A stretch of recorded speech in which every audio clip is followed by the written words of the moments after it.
So you were in India, you did your training there, and then you made a move to the UK, Yes, right? I love the idea of moving somewhere and starting fresh. I've never experienced it, unfortunately, in my life. Um, what was that like?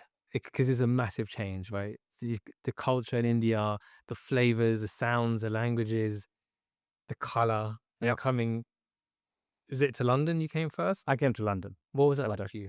Oh, it was fantastic. So I'll just take a step back. That the Okay. reason I moved to London. Yeah. Uh, 80s and 90s were uh, difficult economic times in India. Though I was doing quite all right. I was sous chef at the Oberoi Hotel, trained at the Oberoi School. My younger brother, who was staying with me in Delhi that time, fell ill. Right. And I had no idea what has happened to him. And I would go to work and look after him and come back and still look after him. It happened for 3-4 days. And he started not responding as well. And I was very worried. I had limited resources and I didn't know what to do. So I called a friend whose uncle was a doctor, and she came to see him. She said, "It doesn't look good at all. Let me call my uncle." And her uncle, who's quite a good doctor, he came and he says, "Oh gosh, your brother's got meningitis. Wow. Um, we got to transfer him to hospital." We transferred him to hospital, but my mind was racing. I got very little money. How am I going to afford all this? We put him in the hospital. Saving his life was first and foremost thing. And to save his life, he got saved, thank God. We reached in hospital in Tando. We were a little late, as doctor said. So you should have brought him much earlier than now, but we'll do our best. So he completely recovered and came out fighting fit. But that process landed me in a lot of debt because I had to just go and borrow to look after him. And mom, dad had already retired, and there was not much enough funds, and I had to look for Wow. an avenue to go and get this done. And I started looking for jobs abroad that time. And I had no intention ever in my life Right. to move abroad. I was just so driven to be around my parents and my sister and brother. Leaving the family was the last thought in my mind. Wow. But I had to do it, financial reasons. So I landed up in London uh, because it was economic reason. I had to come and earn money to be able to repay that debt. How old are you? That time, Yeah. I was 20, 21, 22. It's a lot of pressure. It is. But, if you don't have a family, then what do you have? Yeah. So I never thought about pressure. I thought about this needs doing. Duty. Yeah. Yeah, it needs doing. That's all. That's all that was in my mind. So I applied for many places. Funny enough, I applied for P&O Cruises. I applied in South Africa. I was lucky enough to get offer from all the places, and the London one seemed right. It was a brand new restaurant being opened that time, and I was introduced to the owners of that restaurant through one of the senior chefs, and also by Mr. Oberoi, who I was working for. So it felt much more correct to me, and I took the job and landed up in London in November of '94. Wow. Were you quite an experienced chef at this stage? How long had you been training for? So after leaving college, 3 years of college, I had worked for almost 5 years by then.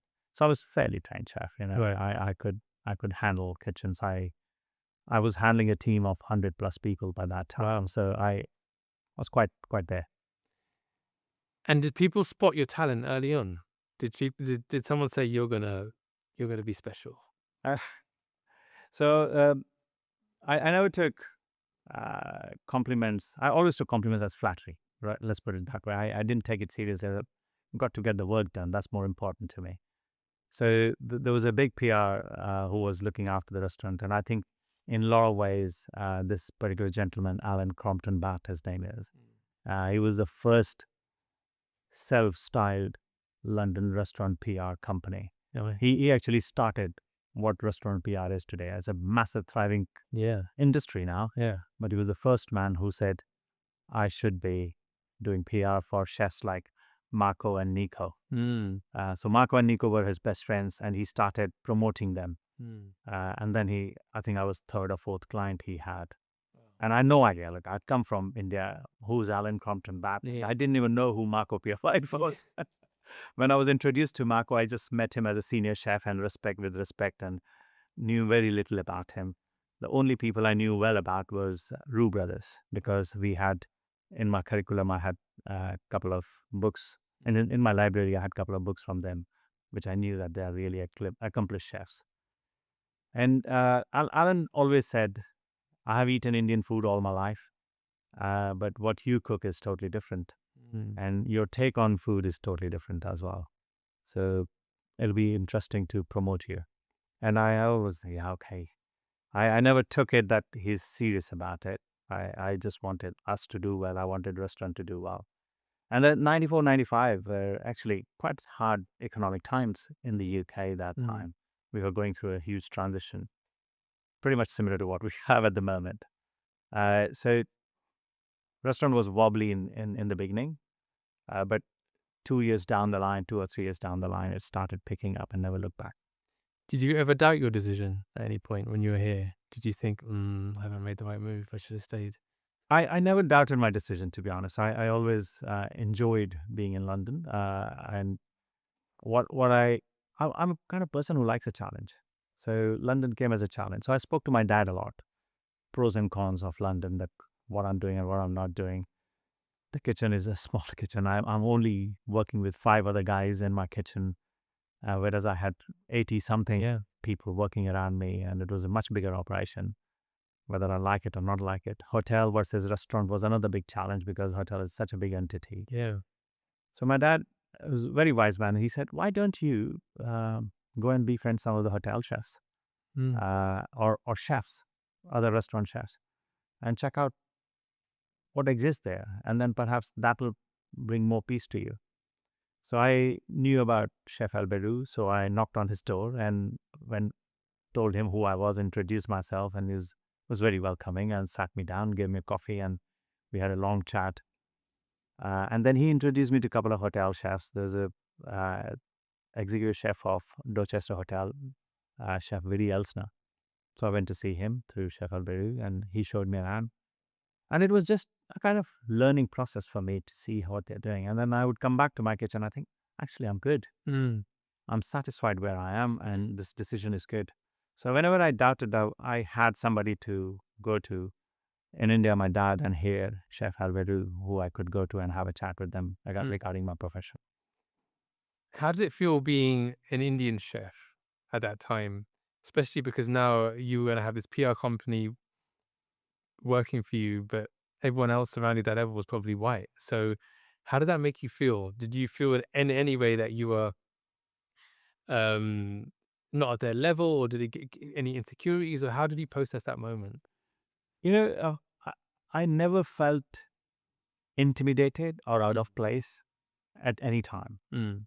It could be self confidence as well. I knew my craft. I knew the strength of Indian food, and I knew Indian food is quite popular in this country. Maybe at different level altogether. Yeah. There were Indian restaurants were called curry houses those Yeah. days. Yeah. They were not called Indian Yeah. restaurants. So for me, it was something to work with.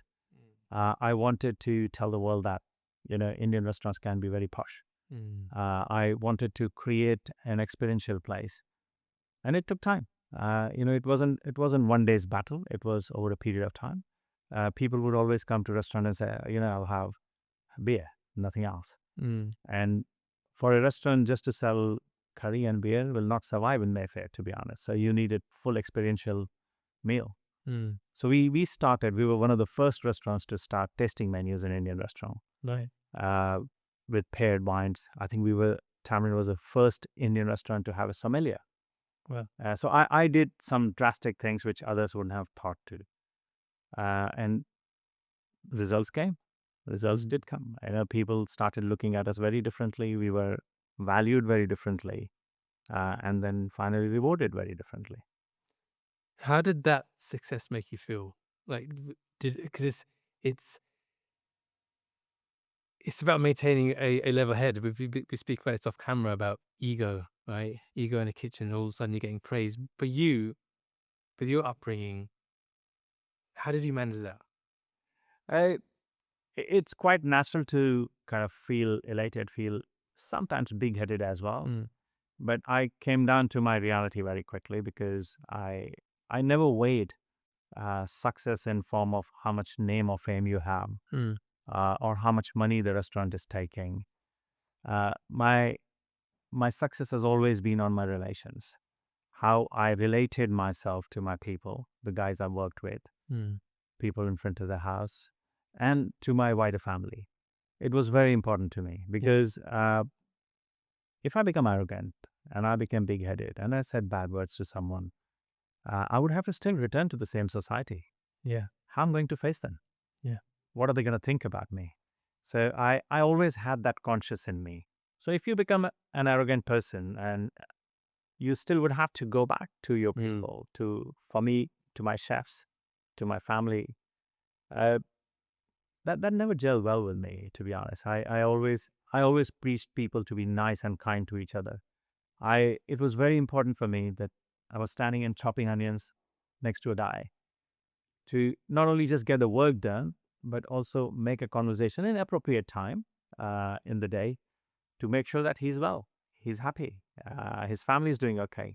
I've always maintained that relation. So till date, I don't know how many hundreds, if not thousands, of people have gone through my kitchens, and they all are on my phone book, and they are still part of my universe, Yeah. and I love them. Love them.